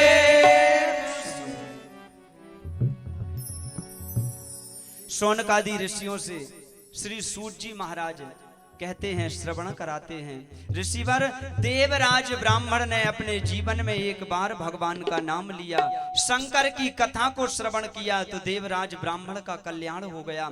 आज भी जो शंकर की कथा को श्रवण करे, शंकर की कथा को सुने, उसका भी कल्याण हो जाता है, उसका भी जीवन बदल जाता है, उसका जीवन संवर जाता है, जो इस शंकर की कथा को सुना करता है। शौनकादि ऋषियों ने प्रश्न कर दिया, गुरुजी आपने कहा था कि शिव महापुराण की दो महत्वताएं, आप कह रहे थे दो कथा सुनाएंगे, और किसका शिव महापुराण की कथा सुनने से कल्याण हुआ है, वो कथा हम आप श्रवण कराइए। कहते हैं सूत जी महाराज श्रवण कराने लगे। शौनकादि ऋषियों ध्यान से सुनो, आप भी माता जी ध्यान से अब 5 मिनट की कथा सुनिए, फिर इस कथा का समापन करते हैं। कहा ध्यान से सुनो। शौनकादि ऋषियों से सूत जी महाराज ने कहा, बोले ऋषिवर एक नगर था, समुद्र निकटे देशे ग्रामो वास्कल संग का। बोले समुद्र के किनारे एक नगर बसा हुआ था, उसका नाम था वास्कल नगर। ये एक गांव था। इस गांव में सारे ब्राह्मण रहा करते थे। सिर्फ ब्राह्मण देवता इस नगर में विराजमान रहते थे। ब्राह्मण इस नगर में रहते थे। ब्राह्मण, लेकिन ब्राह्मण जैसे नहीं थे। शौनकादि ऋषियों से सूत जी कहते हैं वो ब्राह्मण बड़े पापी थे और बुरे रास्ते पर चलने वाले थे। मैंने माता जी बहुत बताया है, ब्राह्मण कोई जाति से नहीं होता, आदमी अपने कर्मों से ब्राह्मण बनता है। अगर कोई आदमी अपने सरनेम के आगे शर्मा लिख रहा है, तिवारी लिख रहा है, दुबे लिख रहा है, जाति से ब्राह्मण है लेकिन शराब पी रहा है, मांसाहार कर रहा है, बुरे रास्ते पर चल रहा है, तो समझ जाओ ये जाति से ब्राह्मण है, लेकिन भगवान की नजरों में ये ब्राह्मण नहीं है, ये सबसे बड़ा शूद्र है जो ये इन कर्मों को कर रहा है। और कोई व्यक्ति शूद्र हो, जाति से अपने नाम के आगे शूद्र लिखता है, लेकिन शराब नहीं पीता, कभी मांसाहार नहीं करता, कभी गाली गलौच नहीं करता, कभी बुरे रास्ते पर नहीं चलता, शूद्र होते हुए भी अगर भगवान को भज रहा है तो समझ जाओ ये शूद्र नहीं है, भोले बाबा की नजरों में ये सबसे बड़ा ब्राह्मण है, जिसको भोले बाबा अपना आशीर्वाद प्रदान करेंगे। आदमी अपनी जाति से नहीं, आदमी अपने कर्मों से महान होता है। जिसके कर्म अच्छे हैं वही व्यक्ति इस संसार में महान है। शिव महापुराण की कथा कहती है, इस बासकल नगर में सारे बुरे ब्राह्मण रहते थे और इन्हीं ब्राह्मणों में एक ब्राह्मण रहता था, उसका नाम था बिंदुक ब्राह्मण, नाम था बिंदुक। इसका विवाह हो चुका था, इसकी एक पत्नी थी, उस पत्नी का नाम था चंचुला देवी, पत्नी का नाम। बिंदुक ब्राह्मण इतने बुरे रास्ते पर चलने वाला था, इतने बुरे काम करता था। अच्छी बातें बिंदुक ब्राह्मण को समझ में नहीं आती थी, हमेशा बुरे काम करता था, बुरे रास्ते पर बिंदुक ब्राह्मण चला करता था। पर स्त्री गमन करता था, वेश्याओं के यहाँ जाता था और वेश्याओं का गमन किया करता था ये बिंदुक ब्राह्मण। इसकी एक पत्नी थी, नाम था चंचुला देवी। चंचुला देवी कुछ दिन तो अपने पति का इंतजार करती रही कि मेरे पति से मुझे प्रेम प्राप्त होगा, लेकिन जब पता चला कि अब बिंदुक से प्रेम प्राप्त नहीं होगा, ये वेश्याओं के चक्कर में है, तो कहते हैं चंचुला देवी ने भी अपने चरित्र को गिरा लिया, ये भी बुरे रास्ते पर चल पड़ी। और शिव महापुराण की कथा कहती है अनेक पुरुषों से इसके संपर्क हुए चंचुला देवी के। एक दिन ये किसी पुरुष के साथ अपने घर में खड़ी हुई थी, उसी समय पे ये बिंदुक ब्राह्मण आ गया। इसने देखा मेरी पत्नी किसी के साथ खड़ी है तो लड़ने लगा, तू इसके साथ क्यों खड़ी है, तुझे मार डालूंगा अभी इसी वक्त। तुरंत चंचुला देवी ने कहा, पतिदेव तुम कह रहे हो कि मुझे मार डालोगे, लेकिन जब तुम बुरे रास्ते पर चल रहे थे मैंने एक शब्द नहीं कहा, और जब मैं बुरे रास्ते पर चल रही हूं तो तुम्हें इतना बुरा लग रहा है कि पत्नी क्यों बुरे रास्ते पर चल रही है। अरे जब आप बुरे रास्ते पर चल रहे थे, आप वेश्याओं का गमन कर रहे थे, आप चरित्रहीनता कर रहे थे, तो आपको विचार करना था, मैं तो पतिव्रता थी, लेकिन आप बुरे रास्ते पर चलते रहे तो आज मैं बुरे रास्ते पर चलने लगी तो आपको बुरा क्यों लग रहा है। कहते हैं बिंदुक ब्राह्मण को इतना पापी ब्राह्मण था कि चंचुला देवी की बात उसको समझ में आ गई। शिव महापुराण की कथा कहती है उस बिंदुक ब्राह्मण ने चंचुला से कहा, देवी सही बात है, अब मैं तेरे पास नहीं रहता तो तू भी कहीं ना कहीं तो संपर्क करेगी। ठीक है, अब तेरा संपर्क हो गया तो एक काम करो, हम दोनों एक काम करते हैं। चंचुला देवी ने कहा क्या करते हैं, देखो कैसे पति रहे होंगे, ऐसे पति का भी कल्याण कर दिया शिव महापुराण ने। कलयुग में भी ऐसों का कल्याण नहीं होगा जैसों का शिव महापुराण कल्याण कर रही है। कोई कथा नहीं करेगी ऐसों का कल्याण। पत्नी ने तुरंत अपनी पत्नी से कहा, चंचुला देवी से बोले एक काम करो, आज के बाद जिस स्त्री के साथ मैं रहूंगा तो तुम मुझे मत टोकना, और तुम्हें जिस पुरुष के साथ जहां रहना हो सो तुम रहे करना, मैं तुम्हें नहीं टोकूंगा आज के बाद। लेकिन हाँ एक काम बस करना, जितने पुरुषों के पास तू जाया करे उन पुरुषों को तू लूटे करना, उनसे धन कमाना और धन कमा के घर में लेके आना, तो दोनों का काम चलेगा। भाई चूहा चूहा मुसेरे भाई, चोर चोर मुसेरे भाई, दोनों चोर बन के रहो, दोनों चलो बुरे रास्ते पर। और शिव महापुराण की कथा कहती है वो चंचुला देवी भी बुरे रास्ते पर चलने लगी, और पति को सब कुछ पता था कि मेरी पत्नी बुरे रास्ते पर चल रही। बिंदुक शराब पीकर कहीं और बुरे रास्ते पर डला रहता, ये चंचुला देवी और डली रहती, और ये कथा आगे बढ़ती है। एक दिन बिंदुक को बड़ी जोर से बुखार चढ़ा, बीमार हुआ। ध्यान रखना भक्तों, जो आदमी बुरे रास्ते पर चलता है माता जी उसकी मौत भी बहुत बुरी होती है, ये भी ध्यान रखना। आदमी अगर आज बुरे रास्ते पर चल रहा है और उसे लग रहा हो कि हमारी मौत या हम बीमार नहीं हो रहे हैं, जब ऐसा व्यक्ति बीमार होता है ना और बुरे रास्ते पर चलता है तो इसकी मौत भी बहुत खतरनाक होती है। ध्यान रखना, बिल्ली होती है, बिल्ली अपने मुंह से चूहे को भी पकड़ती है और अपने बच्चे को भी पकड़ती है। जब अपने बच्चे को बिल्ली अपने मुंह से पकड़ती है तो बच्चे का बाल भी बांका नहीं होता और मुंह से उठा के इधर का उधर कर देती है। उसी मुंह से जब अपने बच्चे को पकड़ती है तो बिल्ली के बच्चे का कुछ नहीं बिगड़ता, और उसी मुंह से जब चूहे को पकड़ती है तो काट फाड़ देती है वही बिल्ली, उसी मुंह से जब पकड़ती है। तो यही प्रकृति का नियम है। पुण्य करने वाले की जब मृत्यु होती है तो वो व्यक्ति ऐसे मरता है, शिव महापुराण की कथा कहती है जैसे बिल्ली अपने बच्चे को पकड़ती है वैसे ही आदमी की नींद आती है और आदमी की मृत्यु हो जाती है, मर जाता है। लेकिन जिस आदमी ने पाप किए उसकी मृत्यु कैसे होती है? बोले उसकी मृत्यु होती है जैसे बिल्ली चूहे को पकड़ती है। चूहा जब बिल्ली की पकड़ में आता है ना तो दांत ऐसे गड़ाती है कि काट फाड़ देती है। बोली पापी व्यक्ति भी जब मरता है तो मौत ऐसे ही बुरे तरीके से पकड़ती है और बुरे तरीके से उस व्यक्ति को मरना पड़ता है, बुरे रास्ते वाले को। और मैं आपको दो उदाहरण भी दे देता हूं सामने, चूंकि समय कम है कथा को पूरी करना, फिर भी उदाहरण सुन लो, बार बार शिव महापुराण की कथा सुनने को नहीं मिलती। दो उदाहरण भी, एक आदमी ने अपने जीवन में पुण्य किए हैं और एक आदमी ने अपने जीवन में पाप किए हैं। दो लोग हुए हैं इस संसार में। कौन कौन? बोले पहले हुए हैं भीष्म पितामह और दूसरे हुए हैं जटायु। जटायु का नाम आपने सुना कि नहीं रामायण में, और भीष्म पितामह महाभारत में। भीष्म पितामह के सामने द्रौपदी की साड़ी खींच रहा था दुशासन। द्रौपदी ने भीष्म पितामह से कहा, पितामह ये मेरी साड़ी खींच रहा, आप इसको रोको, आपको बुरा नहीं लग रहा है? आप इतने बुजुर्ग हो और आपका ये पर पोता लगता है और मेरी साड़ी को खींच रहा है। बताओ भैया, भीष्म पितामह अगर दुशासन को रोक देते तो क्या उसकी हिम्मत थी कि साड़ी खींच पाता? लेकिन भीष्म पितामह ने क्या किया? बोले भीष्म पितामह ने पाप किया, बिल्कुल शांत होकर नजरें झुका ली और भीष्म पितामह सब कुछ देखते रहे। द्रौपदी की साड़ी खींचती रही। भीष्म पितामह ने क्या किया? पाप किया। अब दूसरा व्यक्ति सुनो, रामायण में दूसरा व्यक्ति हुआ है जिसका नाम है जटायु।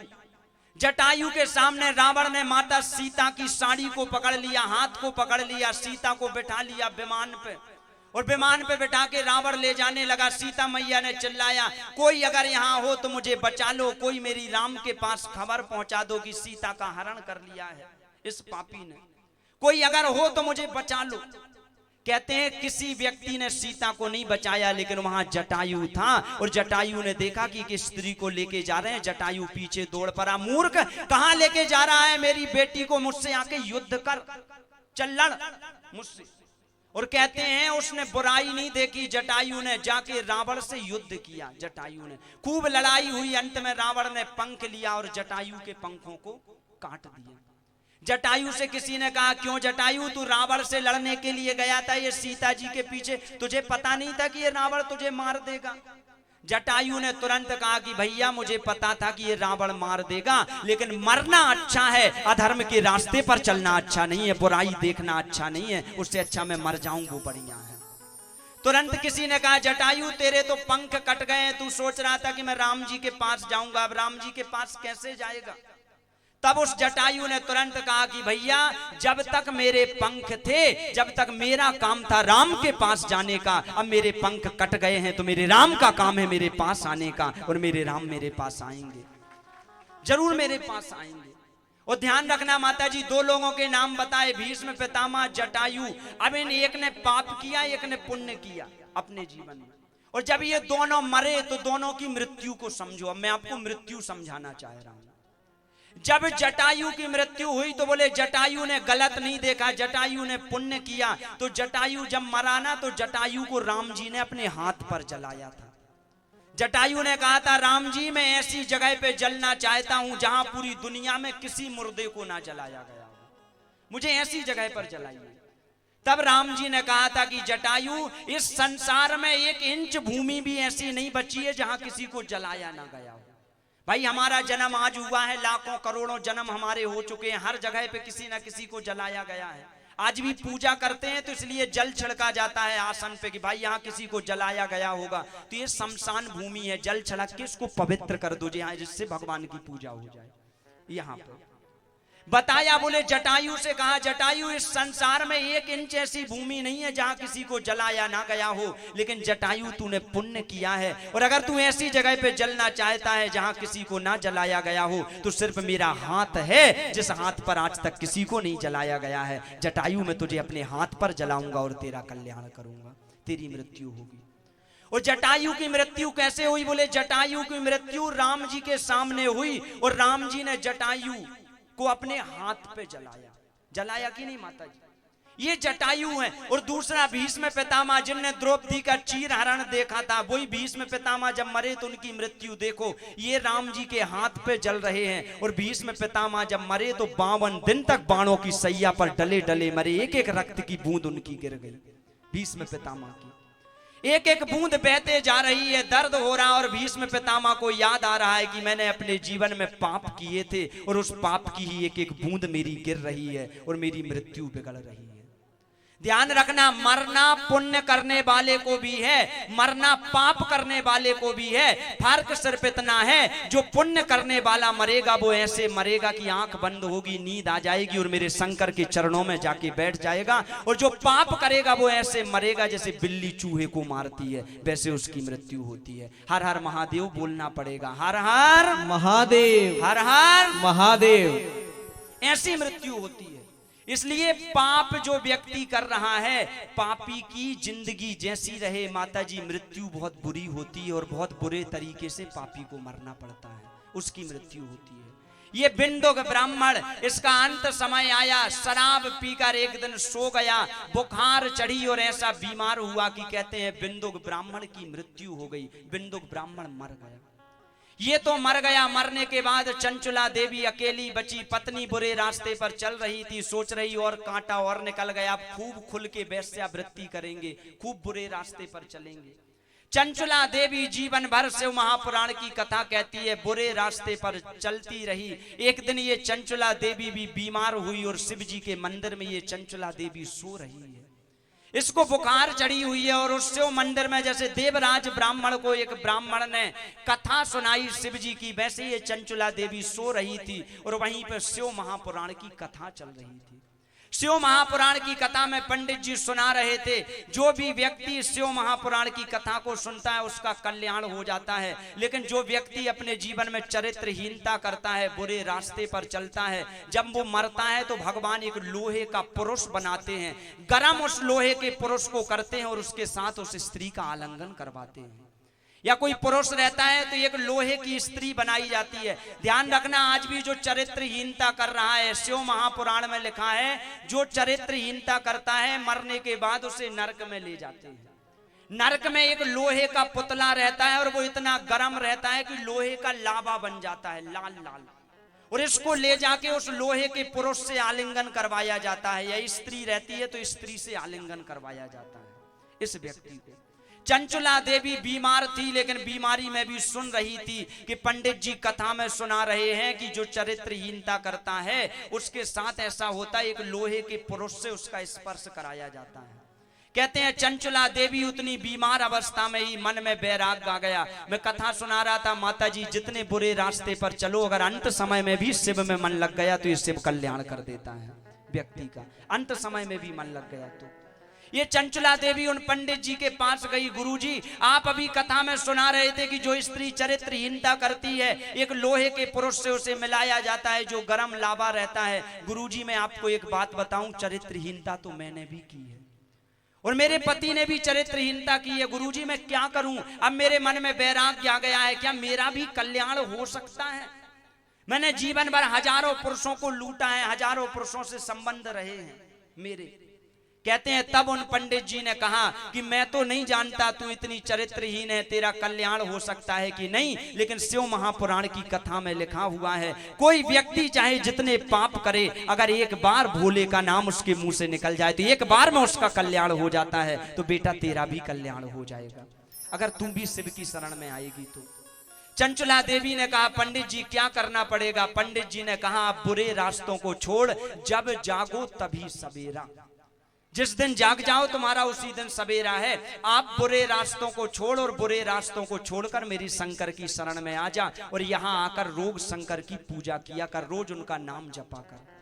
कहते हैं चंचला देवी रोज शिव जी के सामने बैठ जाती है और बैठकर ओम नमः शिवाय का, भगवान शिव के नाम का जप करती है। मृत्यु निश्चित है, आया है सो जाएगा, राजा रंग फकीर, कोई सिंहासन चढ़ चला, कोई बंधा जंजीर।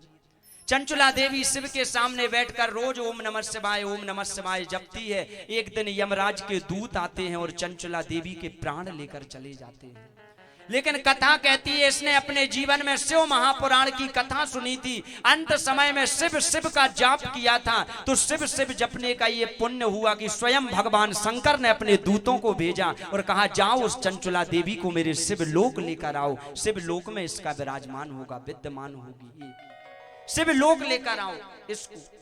कहते हैं दूत गए, दूतों ने जाकर चंचला देवी को पकड़ा और सूत जी कहते हैं सोनकादि ऋषि जो चंचला देवी जीवन भर पाप करते रही, उसने भी शिव महापुराण की कथा सुनी तो मरने के बाद स्वयं पार्वती की सखी बन गई और पार्वती की सखी बनकर कैलाश में विद्यमान रहती है, कैलाश में निवास करती है चंचला देवी। एक दिन चंचला देवी माता पार्वती के साथ बैठी थी। पार्वती जी से कहा देवी मैंने तो जीवन में बहुत पाप किए थे और मैंने भगवान का नाम जपा तो मैं आपकी सखी बन गई, लेकिन मैं आपसे पूछना चाहती हूँ, मेरा एक पति था जिसका नाम था बिंदुक, मैं तो आपकी सखी बन गई लेकिन मेरा पति बिंदुक मर गया, उसका क्या हुआ होगा? तब पार्वती जी ने बताया कि देवी जो तुम्हारा पति बिंदुक जो चरित्रहीनता करके मरा है, वो पति विंध्याचल पर्वत पर पिशाच बन के बैठा हुआ है, उसका कल्याण नहीं हुआ, विंध्याचल पर्वत पर है और पिशाच बन गया है। कहते हैं तब चंचला देवी ने हाथ जोड़ लिए पार्वती मैया के, मैया मेरा तो कल्याण हो ही गया है, अब पति का भी कल्याण कराना चाहती हूँ, ऐसे पापी पति का कल्याण कैसे होगा आप बताइए, क्योंकि पिशाच योनि से मेरे पति को निकलना चाहिए। कहते हैं तब पार्वती जी ने तुम्बुरुका जी को बुलाया और कहा जाओ जाकर उस पिशाच योनि में जो बिंदुक है उस बिंदुक को शिव महापुराण की कथा सुनाओ, उस शिव महापुराण की कथा सुनने से उस पिशाच बिंदुक की भी मुक्ति हो जाएगी, उस पिशाच बिंदुक का भी कल्याण हो जाएगा, जाओ उस शिव महापुराण की कथा सुनाओ। कहते हैं तुम्बुरुका जी गए और वहीं विंध्याचल पर्वत पर जाकर शिव महापुराण की सुंदर कथा का गायन किया। पिशाच रूप में इस बिंदुक ब्राह्मण ने उस कथा को सुना और ये बिंदुक ब्राह्मण ने चतुर्भुज रूप धारण करके भगवान शिव के धाम गया है, भगवान शिव के लोक गया है। बोलिए शंकर भगवान की जय। सूत जी कहते हैं सोनकादि ऋषि ये महाशिव पर महापुराण कथा सुनने का फल है जो मैंने आपको सुनाया है। सूत जी से प्रश्न कर दिया सोनकादि ऋषियों ने, गुरुजी इस कथा को कैसे सुनना चाहिए, इसके नियम बता दीजिए। मैं आपको नियम बता दूं फिर आरती करवाते हैं। मैंने सुना है आप सब यजमान हैं जो सामने बैठे, कौन कौन यजमान है आप में से हाथ उठा के बताइए। आप यजमान नहीं हो क्या दादाजी? हाथ उठाओ तो। आप इतने सारे पूरे यजमान हैं। अभी देखो ये भी भाई ये न्यूटन जो धर्म नगरी बन गई है, मुझे तो ऐसा लगता है देख के कितनी सारी कथाएं। आजकल देखो तो न्यूटन में हर महीने में 1-2 कथा हो रही है। ऐसी धर्म नगरी बन गई न्यूटन की 51 यजमान। अभी कोई आके बता रहा था कि 51 यजमान इस शिव महापुराण की कथा को सुन रहे हैं और आप 51 जोड़े बैठे हुए हैं इस कथा को सुनने के लिए, जिसको आप 7 दिन तक सुनोगे। यजमान ध्यान से इन नियमों को सुनेंगे, इन नियमों का आपको पालन करना है और 7 दिन तक सुंदर इस शिव महापुराण की कथा को श्रवण करना है। यात्रा युद्ध नदी पारम मिथ्या वाक्यम दिभोजनम स्त्रियम तैलम तांबूलम प्रयोगेस्तु वर्जये। ध्यान से सुनेंगे। सबसे पहले जब तक आप शिव महापुराण की इस कथा को सुन रहे हैं, आप सभी को लंबी यात्रा नहीं करना है, आपको लंबी यात्रा पे नहीं जाना है। दूसरा, आपको कोशिश करना है आपको किसी भी प्रकार की नदी पार नहीं करना है। आप नदी के इस पार रहें, नदी के उस पार ना जाएं। किसी कारण से अगर जाना पड़ रहा है तो वो बात अलग। हमारे गुरुजी कहते थे बकरी जैसे चरो लेकिन व्रत करो। भाई बकरी जैसे चरे आदमी लेकिन व्रत करे, कम से कम कुछ नहीं तो थोड़ा ही करे। नदी पार नहीं करना, जितने नियम आप करोगे उतना अच्छा आपके लिए। आपको नदी पार नहीं करना है। तीसरा नियम बताया आपको एक समय भोजन करना है, एक समय फलाहार खाना है। ब्रह्मचर्य का आपको पालन करना है। धरती में आपको शयन करना है, आपको धरती में सोना है। और धरती में सोने का कारण भी बता देता हूं। हमारे यहाँ शिव महापुराण की कथा है, कहा जाता है भगवान की बराबरी से कभी व्यक्ति को बैठना नहीं चाहिए। आज जैसे गुरुजी होते हैं तो गुरुजी को हम चौकी पे बैठालते हैं, हम धरती में बैठते। उसका कारण यही है कि हमसे जो बड़े होते हैं हम कभी उनकी बराबरी से नहीं बैठते। आज अगर शिव महापुराण एक चौकी पर विराजमान है, अगर एक बिस्तर पर विराजमान है, एक व्यासपीठ पर विराजमान है, और अगर हम भी बिस्तर पर सो रहे हैं, यानी भगवान शिव की हम बराबरी से शयन कर रहे हैं, और भगवान शिव की बराबरी से हमें शयन नहीं करना चाहिए। जब राम जी वनवास गए थे तो कथा आती है कि भरत जी धरती में नहीं सोते थे।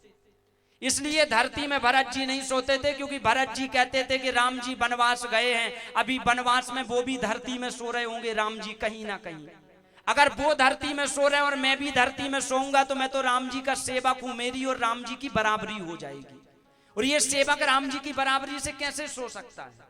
तो जब तक 14 वर्ष तक राम जी वनवास में रहे थे, तब तक भरत जी नंदी ग्राम में एक गड्ढा करके रखे थे, और उस गड्ढा के अंदर भरत जी सोया करते थे कि मेरे राम धरती में सोएंगे और मैं गड्ढे के अंदर सोया करूंगा 14 साल तक। और भरत जी 14 वर्ष तक राम जी धरती में शयन करते थे और भरत जी गड्ढे के अंदर सोते थे जाकर। आपको कथा सुनाने का तात्पर्य, अगर आज गुरुजी पधारे हैं, शिव महापुराण और भगवान शिव पधारे हैं, तो इनकी बराबरी से ना हमें बैठना है ना हमें शयन करना है। अपने घर में धरती में शयन करना है, ब्रह्मचर्य का पालन करना है, और 7 दिन तक झूठ नहीं बोलना है। गुरुजी कथा सुनाने आते हैं, उसके पहले शिव महापुराण की कथा सुनने के लिए हमें बैठ जाना है। आप लोगों को इस कथा का समय पता है? नहीं पता? यजमान बन गए, बैनर एनर नहीं पढ़ा क्या? 1 बजे से, हाँ आपको पता दादाजी। आप सबको शिव महापुराण की जो कथा का समय है वो 1 बजे से 5 बजे तक है इस कथा का समय। आप सभी, आप लोग कितने बजे आ जाओगे यजमान? 12 बजे। इतने जल्दी आके क्या करोगे? आके बैठोगे भी तो क्या मतलब है आपका? 5 बजे तक बैठे रहोगे, माताओं को भोजन बनाना, 11 बजे तो आपकी पूजा ही पूरी होगी। कल से अभी मैं विधि विधान बता देता हूं आपको। 12 बजे नहीं आना, 12:30 बजे तक आ जाना। 1 बजे से कथा प्रारंभ होगी। कल से बड़ा आनंद आएगा, अनेक प्रकार की लीलाएं होगी, झांकी बनाई जाएगी। आप लोगों को कथाओं का पैटर्न पता ही है, बड़ा आनंद आएगा। 12:30 बजे आपको आके बैठ जाना है। आपके जो आस पड़ोसी है उनको जाके बताना है कि भैया शिव महापुराण की कथा प्रारंभ हो गई है, आप सब चलिए और चल के शिव महापुराण की कथा को श्रवण करिए। भगवान शंकर की, शिव की सुंदर कथा को आपको श्रवण करना है। ये जो कथा है, इस कथा का लाइव प्रसारण यूट्यूब पे भी चल रहा है। जो आपके रिश्तेदार नहीं आ सकते हैं, आपके परिचित नहीं आ सकते, आप उनको विपिन कृष्ण शास्त्री सर्च करेंगे यूट्यूब में तो ये कथा भी मिल जाएगी। तो उनको बता सकते हैं कि भाई यूट्यूब पे कथा लाइव चल रही है। आप घर बैठे ही, अगर कथा नहीं आ पा रहे हो यहाँ सुनने के लिए, तो आप घर बैठे ही भगवान की कथा को श्रवण कर सकते हो। तो ये जो आपको चैनल है वो देख लेना, विपिन कृष्ण शास्त्री, वो दूसरों को उसकी लिंक भी सेंड कर देना है। कल से समय से आ जाना है। पानी पीने से ज्यादा पिलाने का पुण्य होता है, भोजन करने से ज्यादा भोजन कराने का पुण्य होता है, वैसे ही कथा सुनने से ज्यादा औरों को कथा सुनाने का पुण्य होता है। इसलिए आपको कथा सुनवाना है, लोगों को समय से आके बैठ जाना है। आप जितने यजमान हैं, अब भी आरती होने के बाद 5 मिनट बैठे रहेंगे। आपसे शिव महापुराण की कथा का संकल्प करवाया जाएगा। आप सबका भी संकल्प होगा। तो कथा होने के बाद, प्रसाद लेने के बाद 5 मिनट के लिए बैठ जाएंगे। आप सबको शिव महापुराण का संकल्प करवाया जाएगा।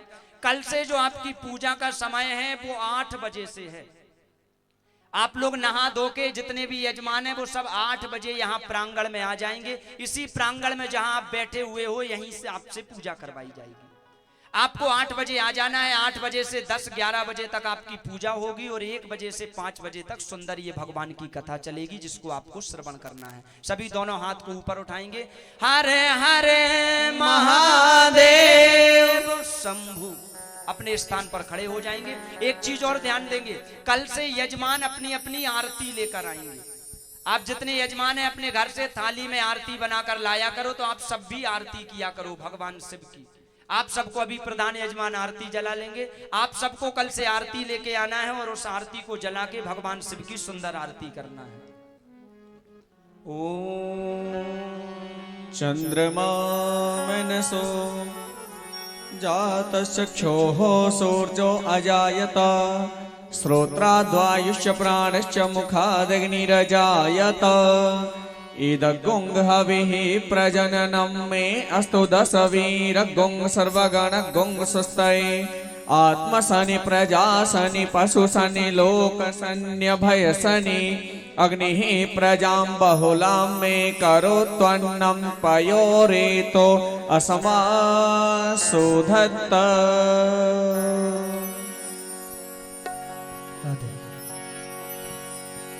ओम जय शिव ओंकारा स्वामी हरि शिव ओंकारा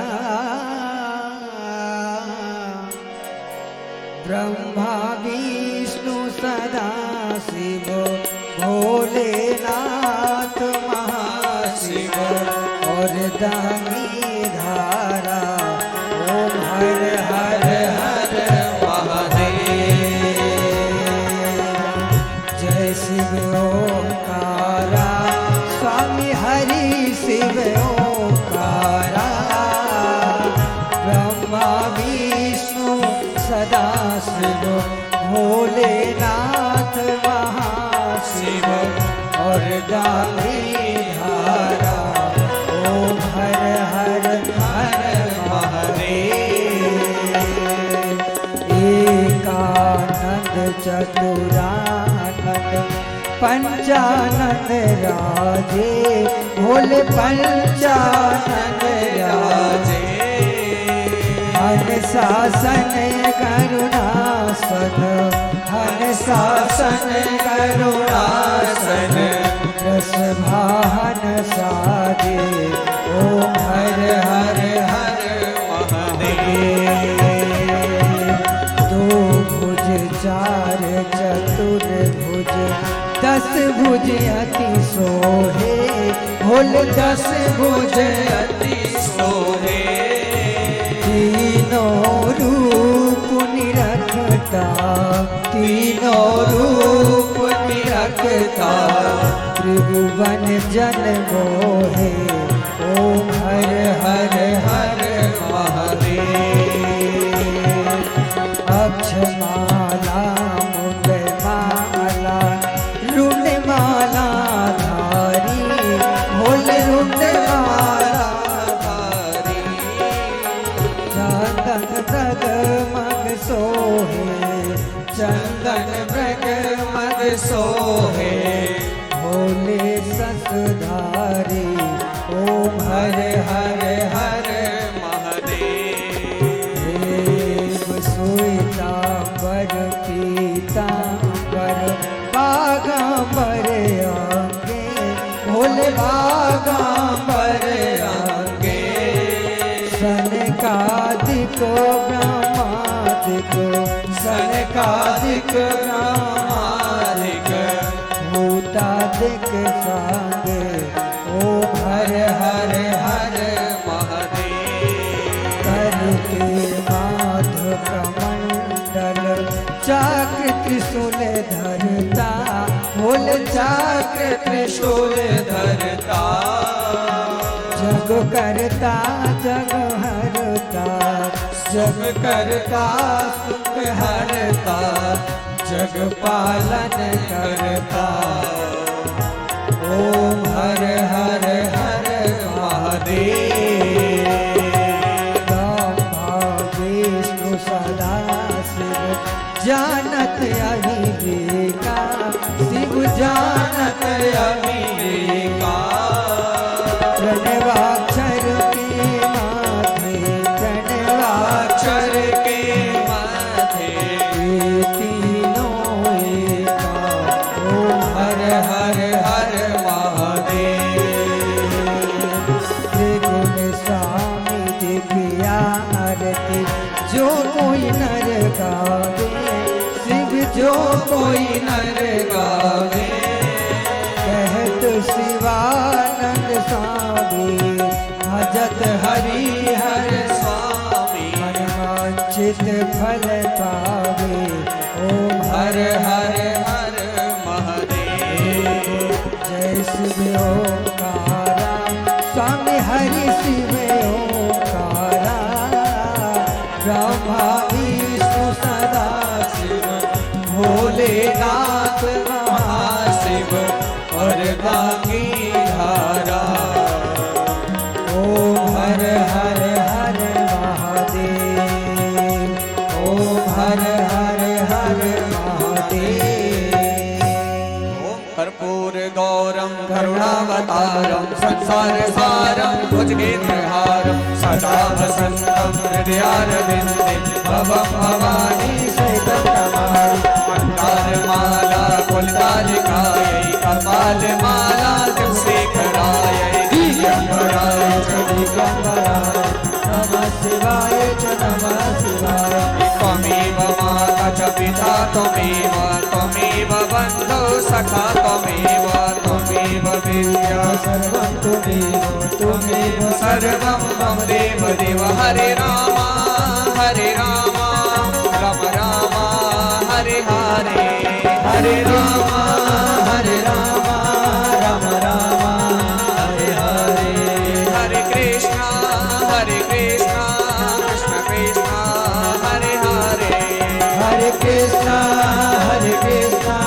कृष्ण कृष्ण हरे हरे नट खट बंसी वाले गोकुल के राजा मेरी अखियां तरस रही अब तो आजा नट खट बंसी वाले गोकुल के राजा मेरी अखियां तरस रही अब तो आजा नट खट बंसी वाले गोकुल के राजा मेरी अखियां तरस रही अब तो आजा नट खट बंसी वाले गोकुल के राजा मेरी अखियां तरस रही अब तो आजा आजा भोलेनाथ तरस रही अखियां आजा भोलेनाथ तरस रही अखियां आजा भोलेनाथ तरस रही अखियां आजा भोलेनाथ तरस रही अखियां तरस रही अखियां तरस रही अखियां तरस रही अखियां तरस रही अखियां तरस रही अखियां तरस रही अखियां तरस रही अखियां तरस रही अखियां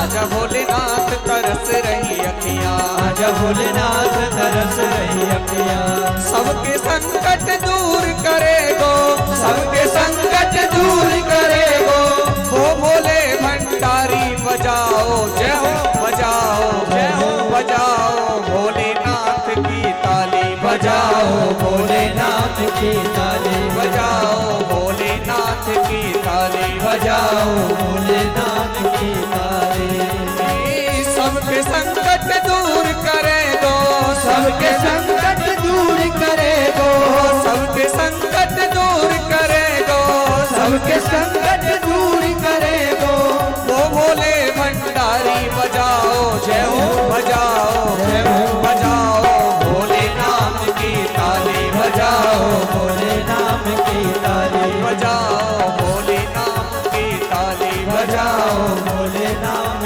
की ताली श्री कृष्ण गोविंद हरे मुरारी हे नाथ नारायण वासुदेवा श्री कृष्ण गोविंद हरे मुरारी हे नाथ नारायण वासुदेवा हे नाथ नारायण वासुदेवा हे नाथ नारायण वासुदेवा हे नाथ नारायण वासुदेवा हे नाथ नारायण वासुदेवा जय जय श्री कृष्ण गोविंद हरे मुरारे हे नाथ नारायण वासुदेवा श्री कृष्ण गोविंद हरे मुरारे हे नाथ नारायण वासुदेवा हे नाथ नारायण वासुदेवा हे नाथ नारायण वासुदेवा हे नाथ नारायण वासुदेवा हे नाथ नारायण कृष्ण